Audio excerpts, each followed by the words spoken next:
আজকে আমরা পড়ব ধারক। ধারক বা ক্যাপাসিটর। ধারক বা ক্যাপাসিটর কাকে বলবো? যদি কোনো তড়িৎগ্রস্ত পরিবাহীর কাছে অপর কোনো অন্তরিত পরিবাহী আনার ফলে তড়িৎগ্রস্ত পরিবাহীর ধারকত্ব কৃত্রিমভাবে বৃদ্ধি করার যে পদ্ধতি, তাকে আমরা বলবো ধারক। কি বললাম? যে কোনো তড়িৎগ্রস্ত পরিবাহীর কাছে কোনো অন্তরিত ও ভূসংলগ্ন পরিবাহী এনে তড়িৎগ্রস্ত পরিবাহীর ধারকত্ব কৃত্রিমভাবে বৃদ্ধি করার যে পদ্ধতি, তাকে আমরা বলবো ধারক। তো এখানে আমরা দেখতে পাচ্ছি, প্রথমে দুটো ছবি এঁকেছি। প্রথম ছবিতে আমরা দেখছি এ একটা পরিবাহী পাত আছে, সেখানে আমরা ধনাত্মক আধানে আহিত করেছি। তার কাছে একটা বি পাত এনেছি। আমরা তড়িতাবেশ পড়েছি আগেই। তড়িতাবেশ থেকে আমরা কি জানি? যে বি পাতের নিকটতম প্রান্তে বিপরীত আধান এবং দূরতম প্রান্তে সম আধানের সৃষ্টি হবে। অর্থাৎ এটা যদি ধনাত্মক আধানের আবিষ্ট হয়, তাহলে বি পাতের এদিকে কি হবে? ঋণাত্মক আধান, এবং এদিকে ধনাত্মক আধানের সৃষ্টি হবে। আমরা কি জানি? যে আবেশী আধানের ক্ষেত্রে যেটা কাছের প্রান্তে থাকে তাকে বলা হয় আবদ্ধ আধান, এবং দূরের প্রান্তে যেটা থাকে তাকে বলা হয় মুক্ত আধান। অর্থাৎ বি প্লেটের এই যে ধনাত্মক আধান আছে, এই প্রান্তটাকে যদি আমি গ্রাউন্ড করি, তাহলে এই প্রান্তের যে ধনাত্মক আধান ছিল, এরা যেহেতু মুক্ত আধান, এরা কী হয়? ভূমিতে চলে যাবে। অর্থাৎ এখানে ঋণাত্মক আধান আবিষ্ট থাকলো।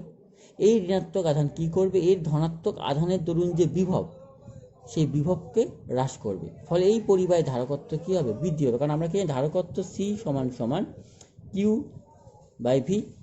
এখানে আধানের কোনো পরিবর্তন হচ্ছে না, কিন্তু কি হচ্ছে? বিভবটা কমে যাচ্ছে। কেন কমছে? কারণ এই ধনাত্মক আধানের দরুন একটা ধনাত্মক বিভব থাকবে, আর এই ঋণাত্মক আধানের দরুন একটা ঋণাত্মক বিভব এখানে আবিষ্ট হবে। ফলে এই পাতের যে লব্ধি বিভব, সেটা কী হবে? হ্রাস পাবে। ফলে এই পরিবাহীর ধারকত্ব কী হবে? বৃদ্ধি পাবে। অর্থাৎ কৃত্রিমভাবে কোনো পরিবাহীর ধারকত্ব বৃদ্ধি করার যে পদ্ধতি, তাকে আমরা কি বলবো? ধারক। এবার আমরা দেখব বিভিন্ন বিষয়ের উপর ধারকের ধারকত্বের নির্ভরতা। অর্থাৎ কী কী বিষয়ের উপর ধারকের ধারকত্ব নির্ভর করে। মূলত তিনটি বিষয়ের উপর ধারকের ধারকত্ব নির্ভর করে। তার মধ্যে এক নম্বর হচ্ছে তড়িৎগ্রস্ত পাতের ক্ষেত্রফল। অর্থাৎ এই যে পাতটা আছে, তড়িৎগ্রস্ত পাতের ক্ষেত্রফল যত বৃদ্ধি পাবে, ধারকের ধারকত্ব তত বৃদ্ধি পাবে।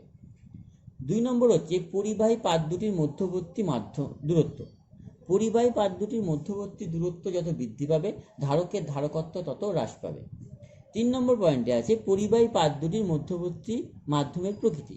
অর্থাৎ পাত দুটির মধ্যবর্তী মাধ্যম যদি বায়ুর পরিবর্তে অন্য কোনো পরাবৈদ্যুতিক মাধ্যম দ্বারা প্রতিস্থাপিত করা হয়, তাহলে ধারকের ধারকত্ব কী হবে? পরিবর্তিত হবে। মাধ্যমের পরাবৈদ্যুতিক ধ্রুবকের মান যত বৃদ্ধি পাবে, ধারকের ধারকত্বের মানও তত বৃদ্ধি পাবে। তাহলে কি দেখলাম? তিনটি বিষয়ের উপর ধারকের ধারকত্ব নির্ভর করছে। এক হচ্ছে পরিবাহী তড়িৎগ্রস্ত পাতের ক্ষেত্রফল, দুই হচ্ছে পাত দুটির মধ্যবর্তী দূরত্ব, আর তিন নম্বর হচ্ছে পাত দুটির মধ্যবর্তী মাধ্যমের প্রকৃতি। এই তিনটি বিষয়ের উপর ধারকের ধারকত্ব নির্ভর করবে। এবার আমরা সমান্তরাল পাত ধারকের ধারকত্বের রাশিমালা নির্ণয় করব। একটি সমান্তরাল পাত ধারক আছে, এ আর বি দুটো পাত। বি পাতটা ভূসংলগ্ন আছে, এটা হচ্ছে তড়িতাগ্রস্ত বা তড়িতাহিত। এতে যদি আমি ধনাত্মক কিউ আধান আহিত করি, তাহলে বি প্রান্তের এদিকে কী হবে? ঋণাত্মক কিউ আধান আবিষ্ট হবে। মনে করলাম পাতের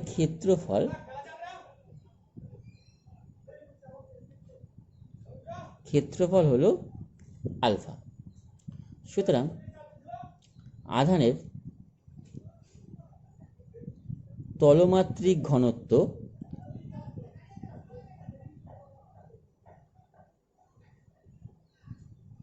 যে সিগমা, তাহলে সিগমা সমান সমান কী হবে? Q by alpha. পাত দুটির মধ্যবর্তী যদি তড়িৎ ক্ষেত্র ই হয়, আমরা জানি জাহিত পরিবাহী নিকটবর্তী কোনো বিন্দুতে তড়িৎ ক্ষেত্রের প্রাবল ই সমান সমান হয় sigma by K epsilon naught. K হচ্ছে পাত দুটির মধ্যবর্তী মাধ্যমের পরাবৈদ্যুতিক ধ্রুবক, এপসাইলন নট হচ্ছে শূন্য মাধ্যমের তড়িৎ ভেদ্যতা। এইবার পাত দুটির মধ্যবর্তী দূরত্ব যদি ডি হয়, তাহলে বিভব পার্থক্য ভি সমান সমান কী হবে? একটি একক ধনাত্মক আধানকে বি প্লেট থেকে এ প্লেটে নিয়ে যেতে কৃতকার্য, অর্থাৎ প্রাবল্য ইন্টু পাত দুটির মধ্যবর্তী দূরত্ব। তাহলে এখানে আমি ভি সমান সমান কী পাচ্ছি? Sigma D by K epsilon naught. যদি ধারকত্ব সি হয়, আমরা জানি ধারকত্ব সি সমান সমান Q by V. Q by V, V এর ভ্যালু আমরা এখানে বার করেছি, দেখেছি ভি সমান সমান কি? Sigma D by K epsilon naught. তাহলে আমি লিখতে পারি sigma D, K epsilon naught নিচে ছিল ওটা ওপরে চলে গেল। আমরা দেখেছি আধানের তলমাত্রিক মতো সিগমা সমান সমান কিউ বাই আলফা, অর্থাৎ কিউ এর জায়গায় আমি লিখতে পারি সিগমা ইন্টু আলফা। তাহলে কিউ এর জায়গায় যদি সিগমা ইন্টু আলফা বসায় তাহলে ধারকত্ব সি সমান সমান এখানে কী পাচ্ছি, sigma alpha K epsilon naught by sigma into D. ওপর নিচে সিগমা কেটে গেল, তাহলে কেটে গেলে আলটিমেট আমি সি সমান সমান কী পেলাম, K epsilon naught alpha by D. অর্থাৎ সমান্তরাল পাত ধারকের ধারকত্ব সি সমান সমান আমি কী পেলাম, K epsilon naught alpha by D. তাহলে একটু আগে আমি দেখেছিলাম যে ধারকের ধারকত্ব কী কী বিষয়ের উপর নির্ভর করে। এক নম্বর দেখলাম তড়িৎগ্রস্ত পাতের ক্ষেত্রফল, এখানে আমি পেয়ে গেছি ক্ষেত্রফল আলফা, ক্ষেত্রফলের সমানুপাতিক। দুই নম্বর আমরা কী দেখেছিলাম, যে পরিবাহী পাত দুটির মধ্যবর্তী দূরত্ব। তাহলে এখানে আমরা দেখেছি যে পরিবাহী পাত দুটির মধ্যবর্তী দূরত্ব ডি, ডি এর ব্যাসানুপাতের দূরত্ব যত বাড়বে ধারকত্বের মান তত কমবে। তিন নম্বর আমরা দেখেছিলাম কি, যে পাত দুটির মধ্যবর্তী মাধ্যমের প্রকৃতি। এই যে কে হচ্ছে মাধ্যমের প্রকৃতি, পরাবৈদ্যুতিক ধ্রুবক, কে এর মান যত বৃদ্ধি হবে পাত ধারকের ধারকত্বের মানও কি তত বৃদ্ধি পাবে। তাহলে এ হলো কি সমান্তরাল পাত ধারকের ধারকত্বের রাশিমালা, সি সমান সমান K epsilon naught alpha by D. এবার আমরা দেখব মিশ্র পরাবিদ্যুৎ যুক্ত সমান্তরাল পাত ধারকের ধারকত্ব।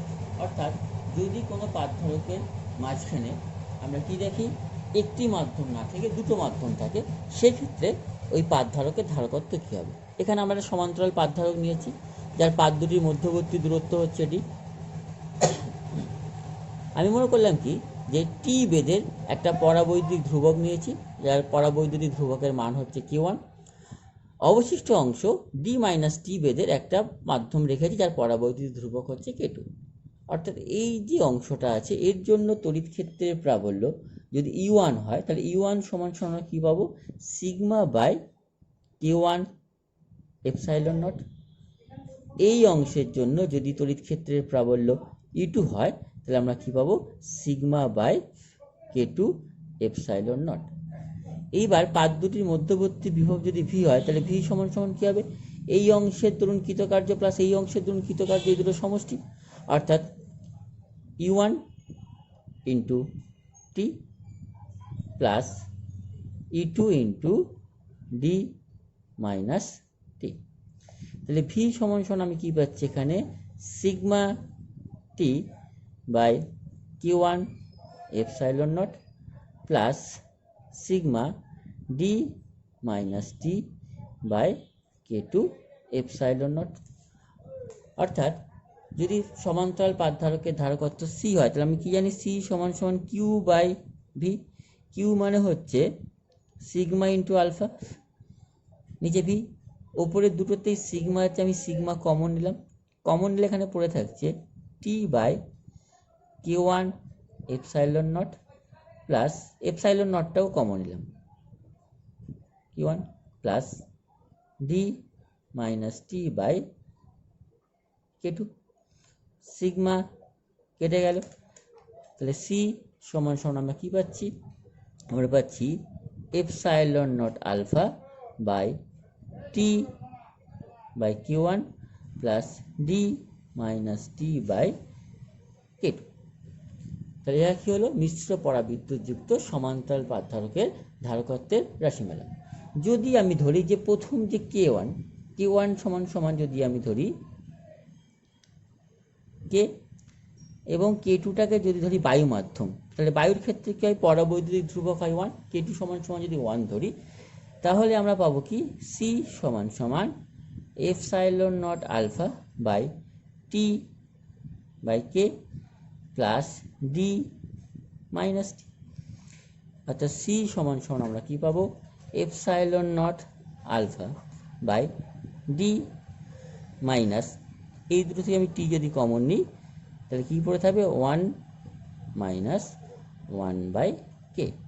তাহলে এটা কী হলো, মিশ্র পরাবিদ্যুৎযুক্ত সমান্তরাল পাত ধারকের ধারকত্বের রাশিমালা। এবার আমরা দেখব তড়িৎ ক্ষেত্রের শক্তি ঘনত্ব। এখানে আমরা সমান্তরাল পাত ধারক নিয়েছি, পাতের ক্ষেত্রফল আলফা, মধ্যবর্তী দূরত্ব হচ্ছে ডি। তাহলে দুটি পাতের মধ্যবর্তী অংশের দুটি পাতের মধ্যবর্তী অংশের আয়তন কত হবে? Alpha into D. পাত দুটির মধ্যবর্তী দূরত্ব ডি। যদি সুষম তড়িৎ ক্ষেত্র প্রাবল্য ই হয় তাহলে আমরা জানি ই সমান সমান ভি বাই ডি। আবার আমরা জানি সমান্তরাল পাত ধারকের ধারকত্ব সি সমান সমান K epsilon naught alpha by D, যেখানে কি হলো পাত দুটির মধ্যবর্তী মাধ্যমের পরাবৈদ্যুতিক ধ্রুবক। অর্থাৎ এই যে সমান্তরাল পাত ধারক এর শক্তি ইউ সমান সমান কত হবে? Half C V square. Half C এর মান কত? K epsilon naught alpha by D into V square. V এর মান কত এখান থেকে যদি আমি বার করি?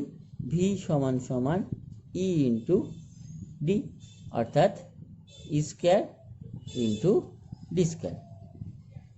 উপর নিচে একটা ডি কেটে গেল, কেটে গেলে এখানে কি থাকছে? Half K epsilon naught alpha into E square into D. তাহলে এটা হচ্ছে শক্তি। এবার যদি আমি শক্তি ঘনত্ব বার করি, শক্তি ঘনত্ব মানে একক আয়তনে শক্তি, স্মল ইউ দিয়ে লিখলে আমি কি পাবো? ইউ বাই আয়তন আলফা ইন্টু ডি। ইউ এর মান যদি বসায় half K epsilon naught alpha square D by alpha into D. D alpha কেটে গেল, কেটে গেলে শক্তি ঘনত্ব স্মল ইউ সমান আমি কি পাচ্ছি? Half K epsilon not into square. ইহা হলো তড়িৎ ক্ষেত্রে শক্তি ঘনত্বের মান।